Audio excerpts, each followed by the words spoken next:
Gold, trusted gold buyers. మీరు తాకట్టు పెట్టిన బంగారాన్ని విడిపించి ఈ రోజు ఉన్న మార్కెట్ ధరకు కొనబడను. ఇండస్ట్రీలో దాసరి గారి గురించి చెప్పాలి అంటే రాజా చెప్తాడు, రాజా వనం రెడ్డి చెప్తాడు.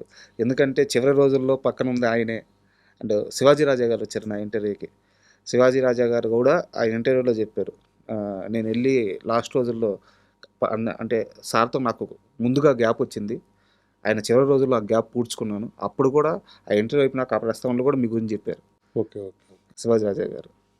సో ఆయన కొడుకు కంటే ఎక్కువగా పక్కనే ఉండేవాడిని సార్. సార్ అంటే ఆయన తెల్లవారుజామున 5 గంటలు లేపి నిద్ర లేపి 5:30కి వాకింగ్ తీసుకెళ్ళాను. 3 నెలలు అంటే ఆలోచించండి. సార్ అంటే ఆయన దగ్గరికి నేను 4:30కి వెళ్ళాలంటే నేను ఎన్ని గంటలు లేసి ఉంటాను. అలాగా మా ఇద్దరి మధ్యన గురు శిష్యులు. ఆయన నాకు గాడ్ ఫాదర్, తండ్రి అంతే. నా ఎందుకో మా ఇద్దరికి అలాగా ఆయన నేను లేకపోతే ఆయన భోజనం లేని రోజున భోజనం లేకుండా అంటే పిలిచి రాజా ఉన్నాడా భోజనానికి అని చెప్పి అడిగి భోజనం చేసేవాడు. అందుకోసం అని చెప్పి నేను ఉండి భోజనం చేసి వెళ్ళేవాడిని. అలాగా మా ఇద్దరిది ఎందుకో భగవంతుడు ఏ రుణం ఆ రోజుల్లో నాకు ఆయన దగ్గర ఉండటం, నా ఎంత హ్యాపీ, ఆయనకి సేవ చేసుకోవటం భగవంతుడు నాకు ఇచ్చిన అదృష్టంగా ఫీల్ అవుతానండి. సార్ నేను దాసరి గారి కుటుంబ విషయాల గురించి అడగట్లేదు, ఎందుకంటే వాళ్ళ మనుషులు ఇక్కడ లేరు కాబట్టి మాట్లాడుకోవడం తప్పు. ఆ గొడవల గురించి మాట్లాడట్లేదు. ఇప్పుడు వాళ్ళ ఫ్యామిలీ ఎలా ఉంది, అంతా సర్దుకున్నాయా? ఏం సర్దుకోవటం అండి, అసలు ఒక విషయం జరిగితే దాన్ని రేటింగ్ కోసం మీ ఇష్టం వచ్చినట్టు చెప్పేస్తారు. ఇలా అంటున్నాను ఏమనుకోకండి, ఎవరిష్టం వాడిది. చూసి ఏం జరిగింది అన్నవాళ్ళు ఎవరు లేరు కదా సార్. ఆ ఇంట్లో గొడవలు ఎందుకు ఉన్నాయండి సార్? అప్పుడు ఏదో మీడియా ముందుకు వచ్చి సార్ మీడియా ముందుకు రావడానికి ఆ రోజు నైట్ ఏమండి రకరకాలు జరుగుతూ ఉంటాయి. ఆయన మీదకి ఎందుకు వెళ్ళాలి? ఏమీ లేదండి, ఇద్దరు కొడుకులు హ్యాపీగా ఉన్నారు. ఇద్దరు మనవాళ్ళు, ఆయన గురుగారు మనవాళ్ళు లేరు, మనవాళ్ళే హ్యాపీగా ఉన్నారు. పోతే ఎవరు కూతురు డాక్టర్ గారు, ఆయన హ్యాపీగా ఉన్నాడు. రాత్రే కలిశాను నేను, మొన్న పొద్దుట అరుణ్ బాబుతో మాట్లాడాను. అంతా హ్యాపీగా, ఫ్యామిలీ అంతా హ్యాపీగా ఉన్నారండి. కానీ ఒకటి ఏంటంటే సార్, స్వర్ణయుగం ఆయన మినిస్టర్ అవ్వకముందే స్వర్ణయుగంలో బతికాడండి సార్. ఎక్కడ చేయి పెడితే అక్కడ లక్షలు కోట్లు ఉన్న టైం బతికాడు ఆయన.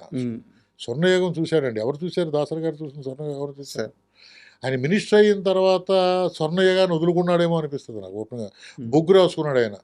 ఎర్రగా ఉన్న మనిషి మినిస్టర్ అయ్యి అనవసరంగా బొగ్గు రాసుకున్నాడేమో అనిపిస్తుంది. కానీ స్వర్ణయుగంలో బతికాడు, అందరూ స్వర్ణయుగం ఉన్నారు. బట్ ఏది నిలుపుకోలేకపోయాడు. బట్ పిల్లలకి ఆయన సంపాదించిన దాంట్లో ఆయన అనుకున్న, మీరందరూ అనుకున్నంత ఇవ్వలేకపోయాడు పిల్లలకి. అంతే తప్పండి. అలాగని చెప్పి వాళ్ళు ఇచ్చారు అంటే ఇవ్వలేదు, ఎంత కావాలో అంత ఇచ్చాడు. ఆయన సంపాదించిన దాంతో పోలిస్తే ఇవ్వలేదు. ఒకరికి చెప్పాలంటే ఆ స్వర్ణయుగంలో సంపాదించిందంటే వాళ్ళకే చెందుద్ది, అంత ఇవ్వలేకపోయాడు ఆయన. ఎందుకంటే దానకర్ణుడు, దానాలు చేసేవాడు. రోజుకి 70 మంది 80 మంది భోజనం చేసేవారు. డైనింగ్ టేబుల్ మీద 12 మందికి పంచపక్ష పర్వం అన్నారు, పొద్దున్న సాయంత్రం భోజనాలు ప్రతిరోజు. నాకు తెలుసుండగా ఆ ఇంటికి వచ్చే ఆయనకి సినిమా ఉన్నా లేకపోయినా 7 లక్షలు అవుద్ది. 2 లక్షల రూపాయలేమో పేదలకు పంపుతాడు. మరి డబ్బులే ఉంటాయండి. తర్వాత అమ్ముకుని పంపించేవాడు, అమ్ముకుని భోజనం పెట్టేవాడు. మరి సంపాదన లేనప్పుడు అమ్ముకునే పెట్టాలి కదా. ఆస్తులు అమ్మి దానం చేసి, మరి దానం చేస్తే తప్పదు కదా. ఇల్లు ఆయన ఒకదానికి అలవాటు పడ్డాడు. సినిమా లేదని మానేయలేడుగా.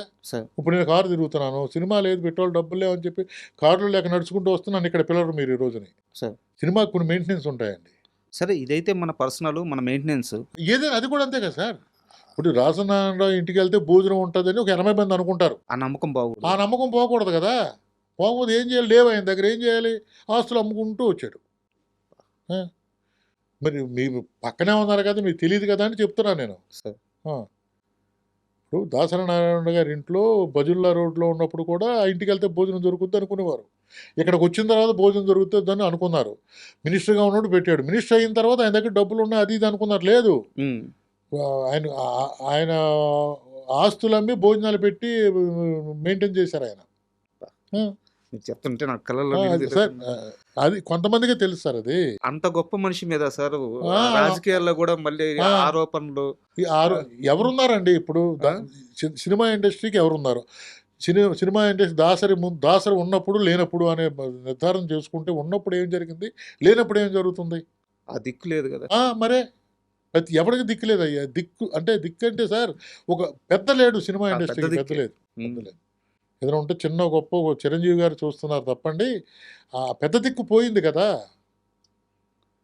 చిన్న లైట్ బాయ్ దగ్గర నుంచి చచ్చిపోయే రోజు అందరికి. వరకు.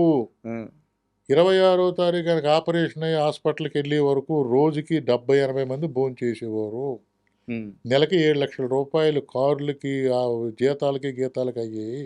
2 లక్షల రూపాయలు పేదవాళ్ళకి పంచిపెట్టేవాడు. ఇది మాత్రం కంపల్సరీగా జరుగుతూ ఉండేది. ఎప్పుడూ మానలేదు. సరే. సినిమా ఉన్నప్పుడు మానలేదు, లేనప్పుడు మానలేదు. ఉన్నంతకాలం సినిమా మీద వచ్చిన కష్టపడ్డ దాంతో పెట్టాడు. సినిమా లేనప్పుడు అమ్మి పెట్టాడు. అది మాత్రం కన్ఫర్మ్.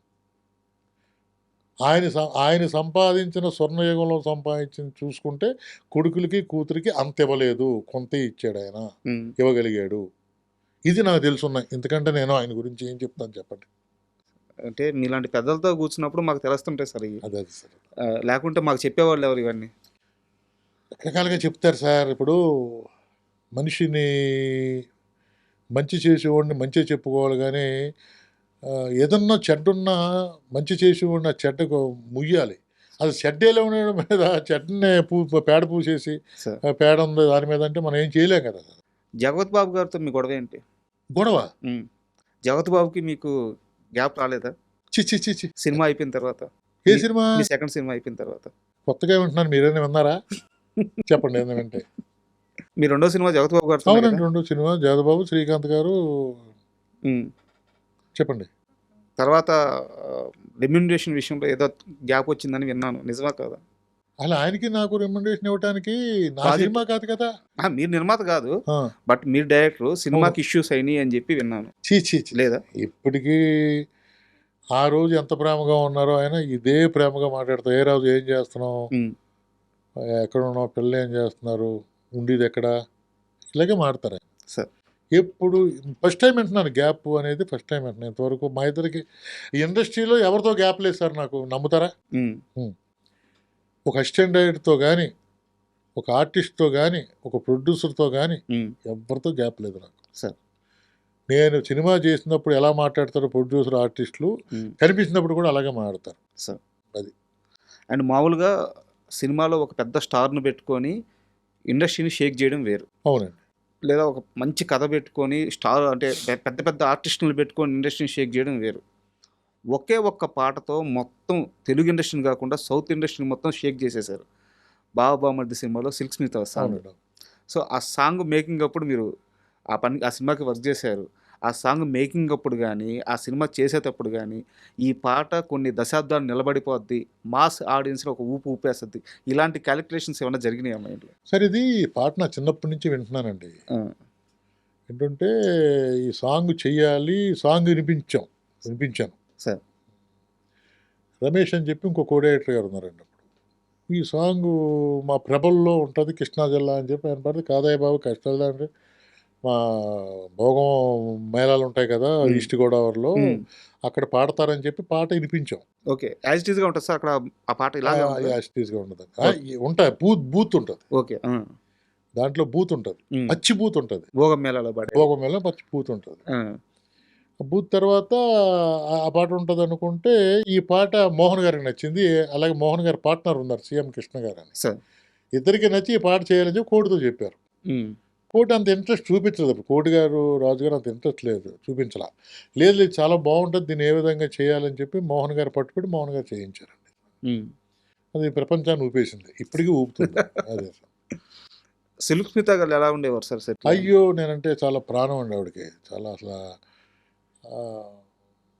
లెలిన్ అనేది ఆవిడ నన్ను ఎందుకని తెలియదు.